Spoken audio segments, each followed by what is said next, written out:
Now, Bone Thugs and 3-6 Mafia gave us one of the best verses I've seen in a while. I think I haven't seen anything like this since the Dipset and the Lox verses. They went hit for hit, had a bunch of people come out, but of course a majority of the blogs were posting about Bizzy Bone throwing the water bottle and the whole fight that ensued afterwards. Now from the get, Bizzy Bone has always been the Bone member that's been harder to work with, and I already could have figured that something was gonna happen. I didn't know it was gonna go that far, but I knew something was gonna happen. But a lot of people might look at Bizzy Bone as somebody that overreacts and takes things a little too serious. But with that, they're not taking into account the very traumatic past that Bizzy Bone has had. Today I want to discuss exactly what happened to Bizzy Bone in his past, how he ended up on America's Most Wanted, and how this might have affected him that night of verses. Shout out to all the yo-yas on the east side.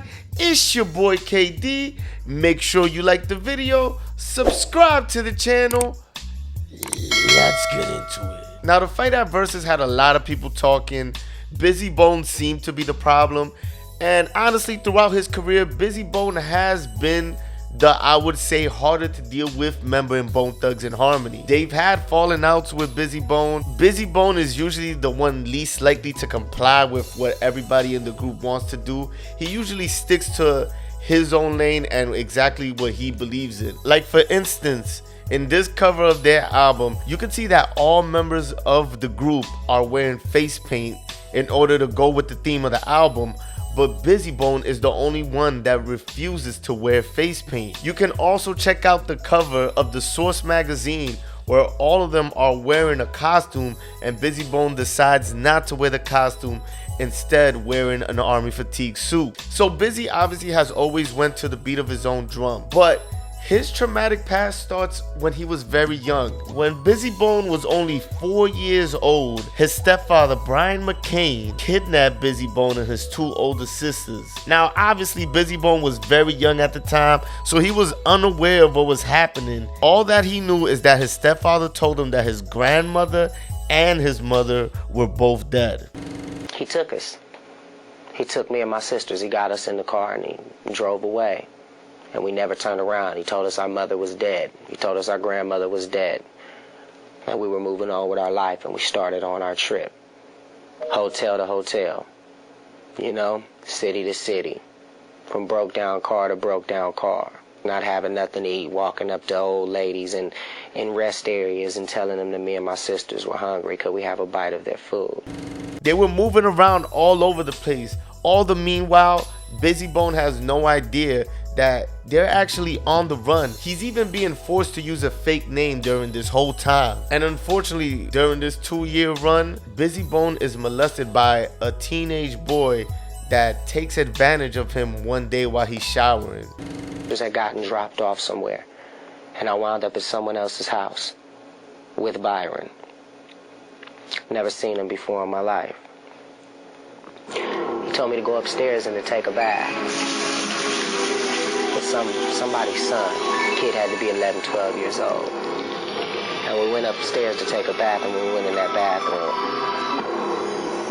the little kid told me things that no other kid should tell another kid. No other kid should ask another kid to do. You don't inquire about a child's private parts. You don't ask a child to touch his private parts. You don't ask things like that. So I bottled that up inside, and I kept that up inside, and I never told nobody.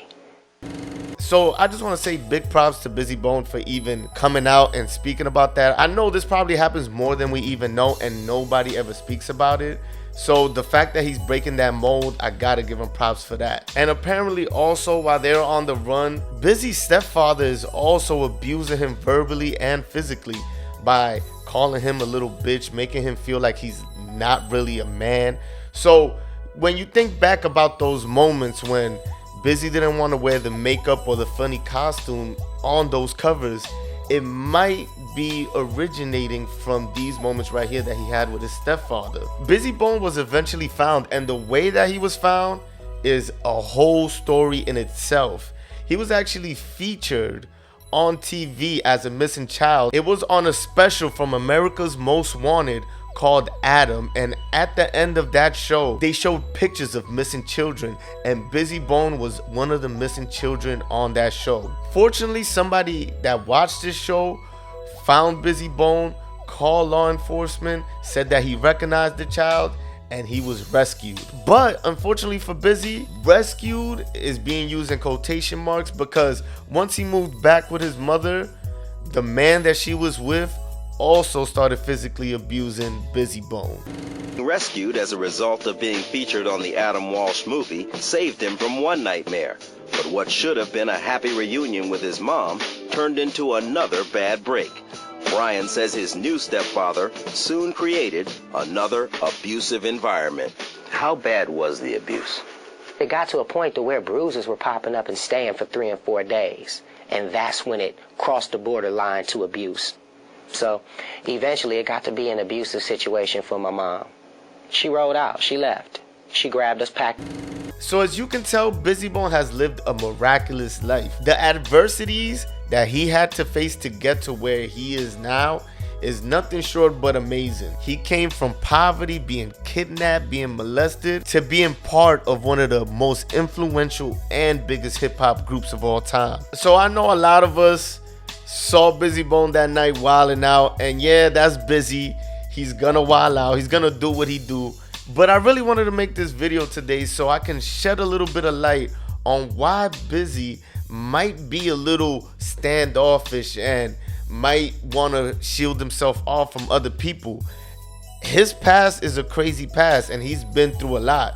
So yeah, I was expecting Bizzy Bone to wild out. I didn't think he was gonna do all of that, but Bizzy has been through a lot, and I feel like it was dope to give Bone Thugs and 3-6 their flowers that night. That really was one of the best verses. I hated how the crowd was so dead. I wish the crowd gave more energy, because what we saw that night was pure excellence, and I wish every verses could look like that, because that was so perfect. All of that shit was perfect to me. But y'all let me know what y'all think in the comments, man. What do y'all think about the verses that happened between 3-6 and Bone Thugs and Harmony? Where do you rank that within all the verses that happened already? Also, what do you guys think about the whole fist fight that happened? I was super hyped that Bizzy came back out. It was an amazing moment for hip hop just to see them piece it up right after scrapping. And Bizzy Bone's story, it's a wild one. And Bizzy Bone's story,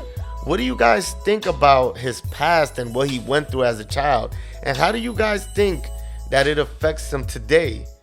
Let me know in the comments. Make sure you like the video, subscribe to the channel. I'm out of here.